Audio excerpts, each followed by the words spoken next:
Sa ating paglalakbay sa buhay, madalas nating hinahanap ang tagumpay, humaharap tayo sa hindi mabilang na hamon, sa mga laban na tila walang katapusan, sa gitna ng kaguluhan at pagkalito, saan nga ba natin matatagpuan ang tunay na lakas, ang walang hanggang kapayapaan na ating inaasam? Marami sa atin ang naniniwala na ang susi ay nasa sariling kakayahan at pagsisikap, ngunit, mayroong isang pinagmulan ng kapangyarihan na mas mataas, mas dakila, na siyang tunay na gabay sa bawat tagumpay. Ang banal na kasulatan ay nagbibigay liwanag sa katotohanan ito.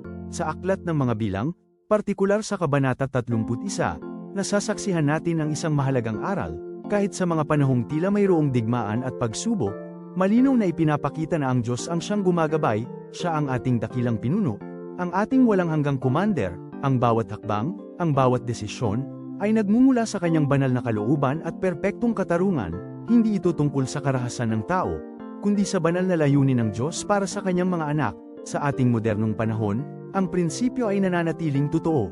Anuman ang ating kinakaharap, tandaan natin na ang tunay na pinagmulan ng ating pagwawagi ay nasa Diyos. Siya ang nagbibigay ng katarungan, naghahatid ng kapayapaan, at nagpapakita ng walang hanggang pag-ibig sa bawat isa sa atin, gaya ng matatagpuan sa mga bilang Kapitulo 31, 31, malinaw na nakasulat, naganap ang lahat ng ipinag-utos ng Panginoon kay Moises.